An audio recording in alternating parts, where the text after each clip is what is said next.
There used to be this kid at my school named Blake. Blake faced a lot of bullying from pretty much everybody, both behind his back and directly to his face. It's not like he didn't deserve it though. He was prone to violence and often got in trouble for screaming in teachers' faces because he was clearly indoctrinated into some crazy ideas that went against what they teach in school. I guess that means it's not totally his fault for how his parents raised him, but that never stopped anybody. Blake was just as physically repulsive as he was in conversation. He almost got kicked out of school for harassing a girl pretty badly after she rejected him for smelling like hot garbage. If only that had gone through, then things would have ended differently. It started one day when I was in history class with Blake. He stopped the class to dispute something the teacher said about the Civil War, and it ended up becoming a huge thing. The teacher was pretty cold with shutting Blake down with the facts, humiliating him pretty badly. This led to Blake screaming a bunch of stuff about how the country had been ruined. Then we all collectively laughed him off, and he stormed out of the school. That was a Friday. Over the course of the weekend, Blake posted a bunch of stuff on his Snapchat. Pictures of him holding pieces from his dad's gun collection, which he was known for bragging about extensively, and pictures of him posing in front of a Nazi flag, which was also his dad's, I assume. But the worst part of all was a photo of our history teacher printed out and taped to a cardboard box, which he used for target practice, with the caption, "Getting ready for school on Monday." The posts were pretty chilling. For years, people had joked that Blake would do something like that one day, but nobody ever thought he actually had the guts. Several people reported the posts to the school, but what they should have done was report it to the police. Nobody, including myself, took it seriously enough. If I had, there was no chance I would have gone to school until he was taken care of. At school the following Monday, from what I heard afterwards, Blake came to school late, during 5th period when we had our American history class. He wasn't able to get into class like normally. He was confronted by the school resource officer and a couple of admins who demanded to search his backpack. That's when he drew the pistol and shot the resource officer and ran off. I heard the shot from the other side of the school. Everything went silent. Moments later, the lockdown order went out. We all knew it was Blake. I looked at my teacher, who was white as a sheet. All I could see were the bullet holes in the picture of his face from Blake's post in my head. After a few seconds, he regained his composure and went through the procedure of locking the door and turning out the lights, then ordering all of us to hide out of sight. Not a moment too soon either. We all knew Blake was heading for him, and all of us by proximity. I barely had time to think to myself about how those dumb lockdown drills weren't so dumb anymore. Blake made it to the classroom door in under a minute. He started banging on the door and screaming, "I know you're in there, I'm not an idiot." People started crying into their shirts to keep quiet. Others took out their phones and started live streaming or texting their loved ones, assuming they wouldn't survive. Even I started to think that way. I couldn't think of anything to do. I didn't even have the presence of mind to think of what I might do to fight or protect myself if he were to get inside. My mind was too frayed, and it all felt so unreal. The only thing running through my head was the fact that I was about to die while sitting on the tile floor of my high school, cowering in the darkness in a huddle of students that was about to become a pile of bodies. Suddenly, a shot rang out. The crying became screaming and everyone started to panic. In the moment, I made a split-second decision and ran over to the window, opting to jump from the second story, instead of just sitting there and waiting for Blake to come in and shoot me. A bunch of kids followed me, but then I fumbled around. Somebody else shoved me out of the way because I was taking too long and sent me to the floor. That's when I looked back through the door and noticed something. Blake was holding his face with both of his hands and the blood was seeping out between his fingers. The door handle on the inside was lopsided, like he had been trying to break in. I sat there, staring, just trying to make sense of it. In the chaos, the teacher was yelling at us to get away from the windows and get back to hiding. He started calling my name because I wasn't moving, and that's when I blankly said the words, "I think Blake shot himself." I said it pretty quietly for how loud the classroom was, and I said it like a husk. But enough people heard me to stop what they were doing and go silent. A friend of mine ran to the door and looked out the window right as Blake was running away. I finally got up and stood there next to him. Blood was splattered across the floor, and in the newfound quietness, I could hear Blake's cries of pain echoing through the hallway. Stupidly, and against every bit of sense I had, I tried to open the door, but it was broken. Not just locked, as all doors are supposed to open from the inside. It was broken. We were trapped inside the classroom, but at least Blake was gone. Hours later, we were finally freed and slowly learned what had happened. Blake tried to open the door by shooting the door handle, but he ended up mangling the lock completely shut and causing an explosion of metal shrapnel, which flew up right into his face. A piece of twisted metal got lodged in his eye, blinding him, and that was the end of his rampage.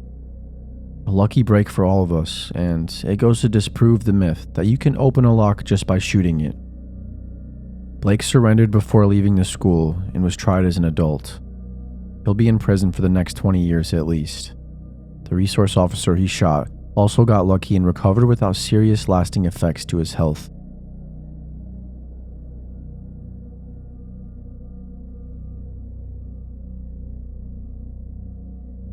My high school is near an area with a lot of gang violence, so lockdowns were a rather common occurrence. However, the one event that sticks out in my mind when I think back didn't actually have anything to do with that. The only time I actually felt scared wasn't because of a fugitive or a shooting. It was because of a student who everyone already knew was dangerous. His name was Jason. He was one of those kids that was crazy smart, but had a lot of problems with authority, focusing, socializing, and so on. I'm sure everyone knows at least one kid like that from school. He got suspended for bringing a knife to school once, and then expelled the same year for trying to strangle a teacher with a shoelace. He came back the next year though, after going to an intervention school for several months. Unfortunately, it seems like he came back worse than when he left.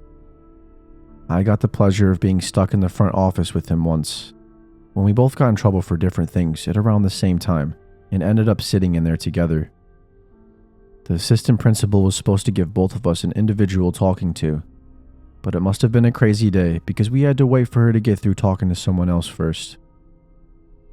In the span of a few minutes, Jason talked my ear off about the kids he met in the intervention school, like pyromaniacs and drug dealers and even gang members.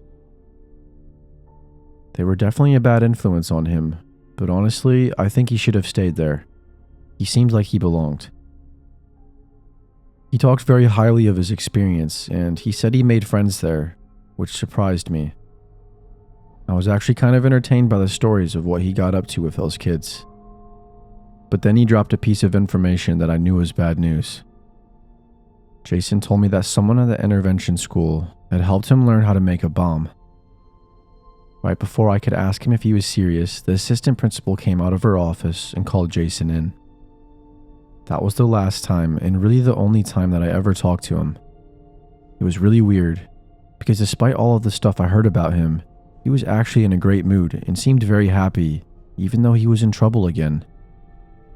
I thought it was possible that he might get better, but I realize now the only thing that made him happy was remembering the violent criminals he hung out with and thinking about ways to hurt people.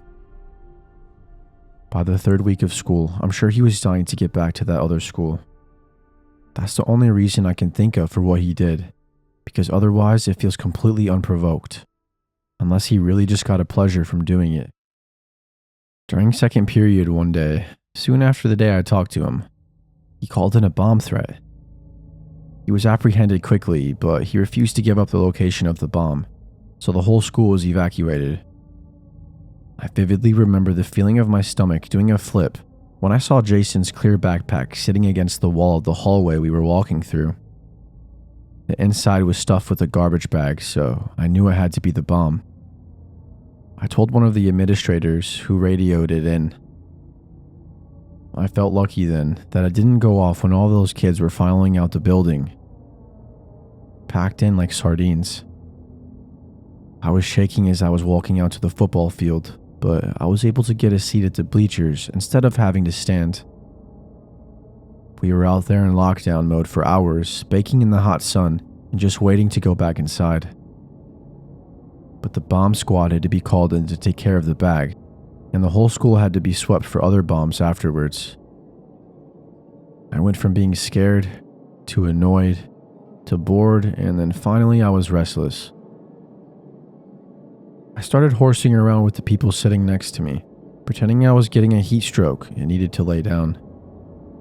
Nobody was buying any of my BS or making any room for me, so as a joke, I laid down across their feet.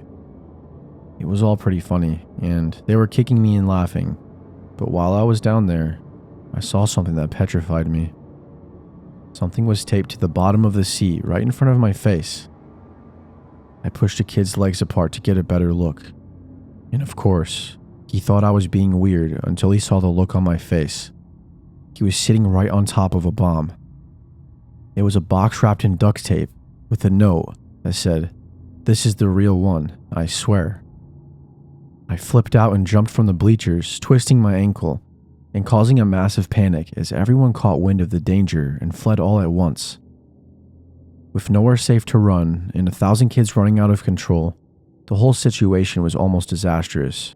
A couple freshmen got trampled and ended up with broken bones. Kids hopped the fences and ran out into the road, swarmed into nearby shops, and a lot of kids took the opportunity to just run all the way home. By the time the panic stopped, the school was basically deserted. I'm sure if Jason ever found out, he would die of laughter. What really makes it embarrassing, though, is the fact that it was all fake. None of the bombs were real. The thing is, Jason was totally smart enough to make real bombs and actually kill people. And the only reason he didn't was because his goal wasn't to go to prison for a bunch of years, but to go to juvie or another intervention school. All that fear and panic and wasted time was just part of a sick joke Jason was playing. What makes me shudder is knowing that if he had decided to go through with it, a lot of people would have died, and I would have very likely been one of them. Nobody was prepared for the threat. He pointed out a gigantic weakness in the school's response. His placements would have been extremely deadly if they weren't just fake bombs. I don't know where Jason is now, but I hope he stays far away from me for the rest of my life.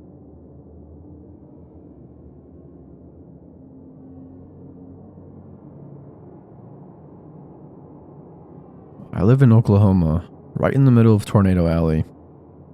Extreme weather drills have been a frequent part of school life for decades, long before kids had to deal with all the other emergency drills. I went to middle school back in the 90s, and I have clear memories of huddling on the floor in the interior hallways of my school, with the lights off and my butt basically sticking up in the air, at least once a month for years. As a girl, I always felt uncomfortable, like I was exposing myself to all the teachers that were walking down the hall. But no matter what I said, I would be forced to follow instructions. I came to dread the extreme weather lockdowns more than the idea of a deadly tornado itself. A tornado might hit nearby once in a blue moon, but I felt like I had no choice but to moon all the weirdest teachers at school every month. Even worse, the lockdowns actually happened more often than that, because real extreme weather situations are very common during certain times of the year. One day in May of my 7th grade year, such a situation occurred. At the time, my classroom was one of the temporary buildings they put up around the school to alleviate overcrowding. Everyone called them portables, but they weren't portable. They were just flimsy buildings. The procedure for anyone who found themselves in a portable at the time of a weather emergency was to immediately evacuate and take shelter in the main building of the school, leaving everything behind, including backpacks. Everybody got on the ground and covered their heads with their hands and sat in the most uncomfortable, awkward, and questionable position for much longer than we usually did in the drills. The teachers told us there was an extreme cyclonic thunderstorm with a high probability to produce tornadoes, heading straight for us, and that we wouldn't be allowed to get up and go back to class until it passed by. All of that was incomprehensible jargon to me at the time, but they are words I have since learned to take seriously. Most of the time, those lockdowns felt ridiculous and overdone. But that day, as the howling winds grew louder and the haunting wail of the tornado sirens droned on, and the chit-chat stopped, and a real sense of dread clouded over us. Initially, there was a morbid anticipation mixed in with it. I was a little excited to experience a real storm without having to be concerned about my home getting destroyed. I didn't care if the school got wrecked as long as I didn't get hurt, but it seemed unlikely that it would be like that. There was a part of me that actually hoped there would be a tornado. It would make showing my rear end to the weird chorus teacher worth it. The hope didn't last long, however. It was already dark inside, because the lights were off. But at the start, there was still natural light coming in from outside. Over the course of mere minutes, the storm began to block out the sun, until it felt like an unnatural night had descended upon the world. The winds continued to get stronger, shaking the doors like the storm itself was trying to beat its way in. Then the hail came, smacking against the door like a volley of meteors. Before long, the once quiet, hushed hallway was afflicted with a cacophony of noise. Fear gripped everyone. It was palpable. That's when the telltale sound whispered into our ears. Quiet at first. The low, grumbling, growing roar of rushing winds like a passing freight train, steadily intensifying as we all knew the monster was drawing near. It was undeniable by then, even if we couldn't see it, that a tornado was on the ground and not far away. And with every passing second, it seemed more and more certain that it would hit us directly. A lot of kids started to cry. The teachers yelled at us to stay calm, but they couldn't conceal the fear in their voices. When the walls started to shake, they finally took cover too. For a few minutes, we were all equalized in this compromising position that was supposed to keep us safe. And now nobody had to be worried about anyone peeping at their crack. We all had greater concerns. The air itself vibrated at the frequency of a tornado. I could feel it in my chest. Outside, I heard carnage and destruction. Debris slamming into the doors just to fly off into the distance in the next instant. It was like the world was getting shoved into a wood chipper. The most terrifying moment was when the windows couldn't take the stress anymore and shattered. A torrent of air rushed into the hall. The storm had finally found its way inside, and there's no more escaping it. It felt inevitable that the whole school was about to be ripped off its foundation, and all of us flung into the sky along with it. I clenched my teeth and I prayed. I'm sure we all prayed. Somehow, by God's grace, it worked. Just when we thought it was about to stomp on our heads, it began to grow quieter. At last, we could all breathe a sigh of relief.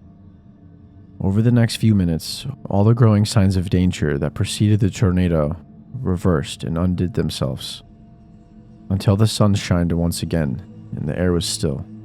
After waiting several more minutes to be safe, the lockdown was finally lifted, and we could stand up. My legs and back were sore, but I was unscathed. The school was intact, and I could go back to class and get my stuff. Except that wasn't entirely true. The main building was damaged, but still standing, I guess.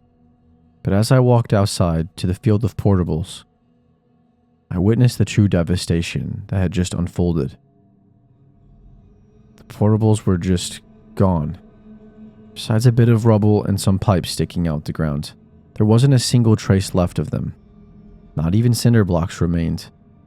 Everything I had in my bag was erased. My scrapbook, my notebooks, my diary, all of it taken far away with no hope of having it returned. Knowing that if I had stayed in my classroom during the tornado, that I would surely have been utterly destroyed along with it, put a feeling in my chest I'll never forget. It's hard to describe realizing you've come so close to death at such a young age. Ever since then, I've never taken the threat of severe weather lightly. It is a part of my life in Tornado Alley, but I was born and raised in Oklahoma, and it's where I will stay.